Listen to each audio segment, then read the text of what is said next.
بسم اللہ الرحمن الرحیم۔ ہماری سیاست انتہا پسندی کی گرفت میں ہے۔ اس کے نتیجے میں پورے معاشرے کے اندر ایک ہیجان ہے، ایک اضطراب ہے، اور آنے والے دنوں کے بارے میں ایک غیر یقینی صورتحال ہے۔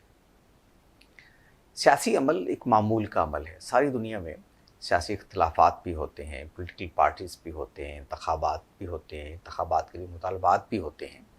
پولیٹکس اسی طرح چلتی ہے۔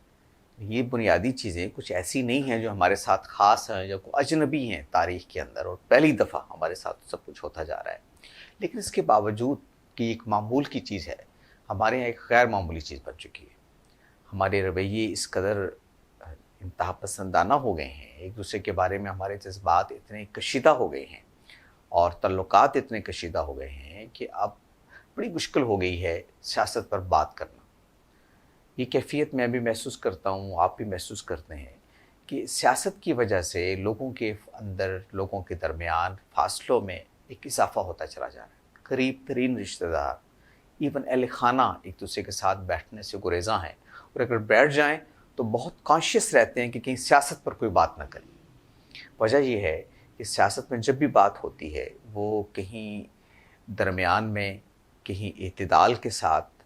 کہیں توازن کے ساتھ نہیں ہوتی، بلکہ انتہا پسندی میں ڈھل جاتی، اور اس کے نتیجے میں ظاہر ایک تلخی پیدا ہوتی ہے، اور یہ تلخی چونکہ مسلسل پیدا ہو رہی ہے اس لیے آپ کے تعلقات پر بھی اثر انداز ہو رہی ہے۔ میرا خیال یہ ہے کہ کچھ بنیادی مسائل ہیں سیاست سے متعلق، اگر ہم ان کو جان لیں، ان کو سمجھ لیں، تو ہمارے رویوں میں یہ جو انتہا پسندی ہے اس کو کسی حد تک قابو میں لایا جا سکتا ہے۔ اور میں چاہتا ہوں کہ آج انہی میں سے ایک بات پر آپ سے گفتگو کروں جس کا تعلق کلٹ سے ہے، پولیٹیکل کلٹ۔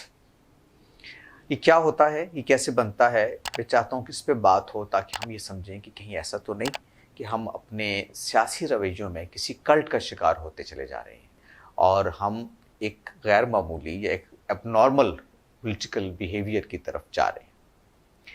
دیکھیے، سیاسی تبدیلی دنیا میں ایک ظاہر ایک معمول کی چیز ہے اور لوگ اس کے لیے جدوجہد کرتے ہیں، لیکن یہ جدوجہد سیاسی تبدیلی عام طور پہ دو نتائج کے لیے ہوتی ہے۔ ایک تو یہ کہ آپ اقتدار تک پہنچنا چاہتے ہیں۔ ہر سیاسی عمل اسی لیے ہوتا ہے کہ آپ اس کا جو انتہا ہے وہ آپ اقتدار تک کریں، یعنی آپ اقتدار تک پہنچنا چاہتے ہیں۔ ایک یہ بھی ہوتا ہے کہ آپ سیاست میں کچھ اعلیٰ اقدار کو فروغ دینا چاہتے ہیں، اور اعلیٰ اقدار کے لیے آپ جدوجہد کرتے ہیں۔ آپ کو اس سے دلچسپی نہیں ہوتی کہ لوگ آپ کو ووٹ دیتے ہیں، لوگ آپ کو اقتدار تک پہنچاتے ہیں، یا کسی اور زاویے سے یا کسی اور ذریعے سے آپ اقتدار تک پہنچائیں۔ یہ آپ کا مطمع نظر نہیں ہوتا، بلکہ آپ کے پیش نظر یہ ہوتا ہے کہ کچھ اعلیٰ اقدار، کچھ اخلاقی روایات سیاست میں روزمرہ بن جائیں اور لوگ ان کا خیال رکھنا شروع کریں۔ دو عام طور پہ مقاصد ہوتے ہیں سیاست میں آنے کے لیے، اگرچہ بڑا مقصد، اور 90% سے زیادہ لوگ جو سیاست میں آتے ہیں وہ پہلے مقصد کے لیے آتے ہیں، اقتدار کے لیے۔ اور یہ ظاہر ہے کہ کسی نظریے کے فروغ کے لیے بھی ہو سکتا ہے، کسی اچھے تصور کے لیے بھی ہو سکتا ہے۔ اقتدار کی سیاست فی نفسے ہی کوئی معیوب چیز نہیں ہے۔ اگر ہم یہ کہتے ہیں نا کہ لوگ کہتے ہیں جی ہم تو اقتدار کی سیاست نہیں کرتے، وہ خواہ جھوٹ بولتے ہیں۔ آپ بتائیے کہ آپ اقتدار کی سیاست کرتے ہیں، لیکن آپ اقتدار اس لیے نہیں کرتے کہ فلاں ابن فلاں کو اقتدار تک پہنچا دیں، بلکہ اس لیے کرتے ہیں کہ کچھ اعلیٰ اقدار ہیں جن کو آپ چاہتے ہیں کہ سوسائٹی کے اندر ان کو غلبہ مل جائے۔ تو اقتدار کی سیاست کوئی بری چیز نہیں ہے، تاہم اقتدار کی سیاست کیسے ہوتی ہے اس کو سمجھنا چاہیے۔ انسانی تاریخ میں جو چیز معلوم ہوئی ہے وہ یہ ہے کہ جب ہم اقتدار تک پہنچنا چاہتے ہیں تو ہسٹری میں 3 طرح کے طریقے استعمال ہوئے ہیں اپنے آپ کو اقتدار تک پہنچانے کے لیے، اپنے سیاسی اثر و رسوخ میں اضافہ کرنے کے لیے۔ ایک چیز تو یہ ہے جو قدیم دور میں تھی کہ ایک قبیلہ ہے، جب قبائلی معیشت ہوتی تھی تو کسی کو ایک قبیلے کا سیاسی لیڈر بننا ہے۔ اب وہ کیسے بنے گا؟ اس کے لیے ایک لفظ ہم استعمال کرتے ہیں جو ابن خلدون نے بھی کیا، کہ جس کو زیادہ سیاسی عصبیت حاصل ہو جائے۔ اس عصبیت کے حصول کے کئی طریقے ہیں۔ ایک یہ کہ آپ کا قبیلہ بڑا ہونا چاہیے، آپ کو اس قبیلے کے اندر آپ کو ایک بحثیت مجموعی اعتماد ہونی چاہیے۔ لیکن قبائل سے قبائل کے درمیان جب لڑائی ہوتی تھی اور ایک قبیلہ دوسرے قبیلے پر غلبہ چاہتا تھا تو اس کا طریقہ یہ ہوتا تھا کہ جس کے پاس مسلح جدوجہد کرنے والے ہاتھ زیادہ ہیں،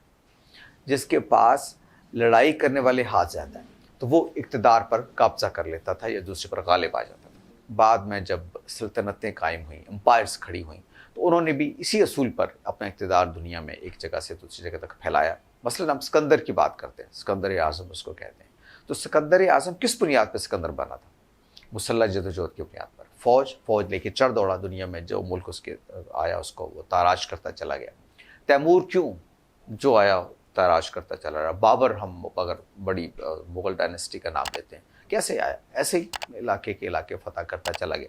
تو کہنا یہ ہے کہ پرانے دور میں اقتدار تک پہنچنے کے لیے لوگ مسلح گروہ بناتے تھے. بعد میں پھر ریاستیں بنی، سلطنتیں وجود میں آئیں، تو اس کے لیے مسلح فوج لوگوں نے بنائی اور بادشاہ اس کے پیچھے کھڑے ہو گئے. پہلے قبائلی سردار ہوتے تھے. یوں مسلح جدوجہد کے نتیجے میں آپ اقتدار تک پہنچتے ہیں. بعد میں جب حالات بدلے، یعنی سوسائٹی کے اندر ایک ارتقاء آیا، سوسائٹی کے اندر لوگ تبدیل ہونا شروع ہوئے اور ہم یوں کہیں کہ لوگ زیادہ مہذب ہونا شروع ہوئے، کیونکہ اس سارے عمل میں، مسلح جدوجہد کے عمل میں انسانی جانیں بڑی تعداد میں ضائع ہوتی تھی. تو اب یہ سوچا گیا کہ کیسے ممکن ہے کہ ہم انسانی جانوں کے کم سے کم ضیاع کے ساتھ یا بغیر ضیاع کے اقتدار کو دوسرے ایک گروہ سے دوسرے گروہ کو منتقل کر دیں، اور اس کی کیا پرامن شکل ہو سکتی ہے. اس کے نتیجے میں جمہوریت کا ایک طریقہ بنا کہ جمہوریت کے ذریعے لوگوں کو یہ حق دے دیں، ووٹ، یعنی بجائے اس کے کہ تلوار فیصلہ کرے، بجائے اس کے طاقت فیصلہ کرے، لوگوں کے ووٹ فیصلہ کریں. جس کے پاس زیادہ ووٹ ہوں وہ اقتدار تک پہنچا. اس مقصد کے لیے پھر سیاسی جماعتیں بنی. یعنی یہ بات جاننے کے لیے کہ کس گروہ کو بڑا سیاسی اقتدار یا بڑی سیاسی تائید حاصل ہے، اس کے لیے سیاسی جماعتیں بنی اور جو پولیٹیکل پارٹیز کے ذریعے اس فورس کو حاصل کرنے کی کوشش کی گئی جس کے نتیجے میں آپ اقتدار تک پہنچتے ہیں. تو دوسری شکل کیا ہے؟ سیاسی جدوجہد پولیٹیکل پارٹیز کے ذریعے. تیسری شکل جو ہے، جو ایک بنیادی طور پر تو مذہب میں ہوئی لیکن بعد میں سیاست میں بھی آنا شروع ہوئی، وہ یہ ہے کہ کلٹ بن جاتے ہیں. کلٹ یہ ہوتا ہے کہ کسی ایک نظریہ یا کسی ایک فرد کے کسی کرزما کی بنیاد پر اس سے لوگ تاثر قبول کر رہے ہوتے ہیں، اس سے متاثر ہو جاتے ہیں شخصیت سے کسی وجہ سے، تو اس کے گرد جمع ہونا شروع ہو جاتے ہیں اور گویا اس کو اپنی تقلید کا مرکز بنا لیتے ہیں، اس کو اپنی عقیدت محبت کا مرکز بنا لیتے ہیں اور یہ گمان کرتے ہیں، اس کے سحر میں اس طرح گرفتار ہو جاتے ہیں یا وہ مختلف ٹیکنیکس کو استعمال کر کے لوگوں کو اپنے سحر میں اس طرح سے گرفتار کر لیتا ہے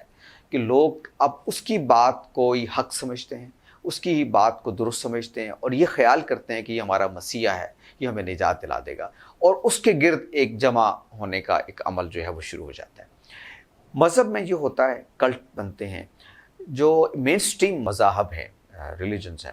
جیسے کرسچینٹی ہے، جیسے اسلام ہے، جیسے جوڈائزم ہے، یہودیت ہے، ہندوازم ہے، تو اس مذہب کے سے عام طور پر یہ ہوتا آیا تاریخ میں، اس کے اندر بعض اوقات کچھ لوگ پیدا ہو جاتے ہیں اور وہ مین سٹریم سے ہٹ کے اپنے ارد گرد لوگوں کو جمع کر لیتے ہیں اور پھر لوگ ان کے فالورز بن جاتے ہیں اور گویا ان کو ایک طرح سے وہ حیثیت دے دیتے ہیں جو مذہب کے کسی بانی کی ہوتی ہے. جیسے آپ مثلا اسلام جو ہے اس کے ہمارے سب سے بڑا اس کا جو مرکز ہے وحدت و عقیدت ہے، وہ رسالت مآب صلی اللہ علیہ وسلم کی ذات مبارک ہے. تو یہ ان کی حیثیت ہے کہ جو وہ بات فرمائیں اس کو دین سمجھا جائے اور اس کو قبول کر لیا جائے. لیکن جب اسلام کے اندر کلٹ بنیں گے تو ایک آدمی ہوگا اور لوگ اس کو وہ حیثیت دے دیں گے جو اصل میں رسول اللہ صلی اللہ علیہ وسلم کو دینی چاہیے. یعنی ایک اس کی ہر بات کو بغیر کسی تنقید کے قبول کر لیا جائے، اس کی ہر بات کو درست سمجھا جائے. تو اس طرح سے مذہب میں کلٹ بنتے ہیں. اسی اصول پر سیاست میں بھی کلٹ بننا شروع ہو جاتے ہیں. ایک آدمی کے گرد لوگ جمع ہو جاتے ہیں، اس کے سحر میں مبتلا ہو جاتے ہیں، اس کو مرکز حق سمجھنے لگتے ہیں اور کہتے ہیں کہ یہ دیانت کا پیکر ہے، یہ اخلاص کا پیکر ہے، اس سے کوئی غلطی کا صدور ہونا ممکن نہیں ہے، اور جو اس کی خلاف ہے، جو اس کا مخالف ہے، وہ اصل میں حق سے ہٹا ہوا باطل کا ایجنٹ اور وغیرہ وغیرہ، ہر وہ منفی کیریکٹرسٹکس اس سے منسوب ہو جاتی ہیں جو کسی انسان سے ہو جاتی ہیں، یا وہ جو آدمی جس کی کلٹ میں لوگ مبتلا ہوتے ہیں اس میں مبتلا کرنا چاہتا ہے اپنے پروپیگنڈے کے زور پر. یہ جو کلٹ بنتے ہیں یہ بنیادی طور پر سیاست میں بھی بنتے ہیں، جیسے میں نے کہا کہ مذہب میں بنتے ہیں. اس کے نتیجے میں یہ ہوتا ہے کہ سیاست کے اندر ایک اضطراب اور ہیجان پیدا ہوتا ہے اور لوگ یہ سمجھتے ہیں کہ اس کے لیے جان دینی یا اس کے لیے اپنا وقت برباد کرنا یا اس کے لیے سب کچھ لوٹا دینا، یہ ان کی ایک قومی اور اسی طرح کی چیز ہے جس طرح کہ کوئی مذہب کے لیے اپنی جان دے دیتا ہے. یوں اس کے گرد ایک حالہ سا، ایک اس کے گرد لوگوں کا ایک دائرہ سا بن جاتا ہے. تو یہ جو دائرہ ہے اس کے اندر عقل نہیں ہوتی. یعنی جیسے کلٹ بن جاتا ہے، جب یہ دو پرابلم ہے، یعنی جب مسلح جدوجہد کرتی ہے، جب قبائل بنتے ہیں تو ان کے اندر ایک عصبیت وجود میں آتی ہے اور وہ عصبیت جو ہے کسی دلیل کی بنیاد پر نہیں ہوتی، وہ یہ ہوتی ہے کہ مثلا فلاں قبیلے سے میرا تعلق ہے، اس قبیلے سے ہونا ہی عصبیت کے لیے کافی ہے، یا وہ عصبیت کی بنیاد ہے۔ اب یہ قطع نظر اس کے کہ وہ میرے قبیلے کا سردار لیڈر بننے کی صلاحیتیں رکھتا یا نہیں رکھتا، اس کے اندر وہ خواص، اس کے اندر وہ صلاحیتیں موجود ہیں یا نہیں، اس کے اندر وہ کریکٹر موجود ہے یا نہیں جو اس کو لیڈر بنائے، اس سے قطع نظر، چونکہ وہ میرے قبیلے کا ہے لہذا اس کو میں نے لیڈر ماننا ہے۔ یہی صورتحال کلٹ میں پیدا ہو جاتی ہے کہ کلٹ کے اندر آپ کہتے ہیں کہ چونکہ میں اس کے سحر میں اب مبتلا ہے، اس کو آپ مرکز عقیدت مان چکے ہیں، تو اب اس سے تو غلطی نہیں ہو سکتی، اس کے ہر قول اور فعل پر آپ بالغیب ایمان لانا شروع کر دیتے ہیں، بغیر یقین کی ایمان لانا شروع کر دیتے ہیں۔ پولیٹیکل پارٹیز میں یہ نہیں ہوتا، پولیٹیکل پارٹیز میں یہ ہوتا ہے کہ آپ ان کے منشور سے اتفاق کرتے ہیں تو ان کے ساتھ چلتے ہیں، اگر وہ سمجھتے ہیں کہ ڈیلیور کر رہے ہیں تو ان کے ساتھ چلتے ہیں، سیاسی لیڈروں کے ساتھ۔ جب سمجھتے ہیں وہ ڈیلیور نہیں کر رہے، یا آپ سمجھتے ہیں کہ ان کا اس سے کسی اور کا مینیفیسٹو بہتر ہے، منشور بہتر ہے، یا آپ سمجھتے ہیں کہ کوئی اور لیڈر ان سے بہتر بات کر رہا ہے، تو آپ اس کو چھوڑ کے اس کے ساتھ مل جاتے ہیں۔ کوئی عقیدت، کوئی محبت اس کی راہ میں حائل نہیں ہوتی، کیونکہ آپ ریشنلی سوچ رہے ہوتے ہیں، آپ عقل سے سوچ رہے ہوتے ہیں، اور یوں اپنے فیصلے سیاسی جو ہیں وہ آپ کرتے ہیں۔ تو پاکستان کے اندر بدقسمتی سے یہ ہونے لگا ہے کہ اب سیاسی کلٹ بننے لگے ہیں۔ لوگ پولیٹیکل لیڈرز کو ایسے ہی مانتے ہیں جیسے کسی مذہبی لیڈر کو مانتے ہیں، اس کی کسی قول پر اعتراض نہیں سننا چاہتے، اس کو معصوم مانتے ہیں، اس کی کسی فکر پر اختلاف نہیں کرنا چاہتے، اس کی ہر بات کے بارے میں پہلے سے طے کر چکے ہیں کہ وہ حق کے علاوہ اور سچ کے علاوہ کچھ نہیں بولے گا۔ اس کے بڑے بڑے خلا شخصیت کے ان کے سامنے آتے ہیں تو اس کو قبول کرنے کے لیے آمادہ نہیں ہوتے، جیسے کوئی ایک جادو کے ذریعے اثر ہوتا ہے، ان کے سامنے چیزیں دکھا دیں کہ اس کے اندر یہ تضادات ہیں، اس کے اندر یہ مسائل ہیں، وہ سننے کے لیے، ماننے کے لیے تیار نہیں ہوتے، اس لیے کہ انہوں نے پہلے سے مان رکھا ہے کہ یہ آدمی حق کا پیمانہ ہے، اس کے خلاف کوئی بات قابل قبول نہیں کی ہو سکتی۔ یوں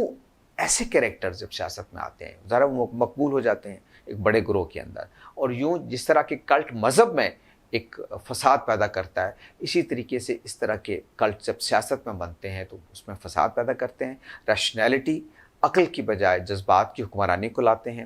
سوچ بچار کی بجائے ایک ہیجان کی فضا پیدا کرتے ہیں، اور یہ ڈیلیبریٹلی کیا جاتا ہے تاکہ لوگوں کو سوچنے سمجھنے کا موقع نہ مل سکے۔ تو میں سمجھتا ہوں کہ ہماری سیاست میں آج اگر ہمارے سیاسی رویوں میں آج اگر انتہا پسندی ہے تو اس کی بڑی وجہ یہ ہے کہ ہمارے یہاں پولیٹیکل پارٹیز کے ساتھ اب پولیٹیکل کلٹ وجود میں آنے لگے۔ یہ بات ہمیں سوچنی چاہیے کہ سیاست میں کوئی معصوم نہیں ہوتا، سیاست سب اقتدار کے لیے کر رہے ہوتے ہیں، یہ اقتدار کے کھیل کے کھلاڑی ہیں سب، یہ پاور پالیٹکس ہے، اور پاور پالیٹکس اقتدار کے لیے ہوتی ہے۔ اس میں آپ کو یہ حق ہے کہ ایک آدمی سے دوسرے آدمی کو ترجیح دیں، لیکن یہ سب جان لیں کہ یہ سب انسان ہیں،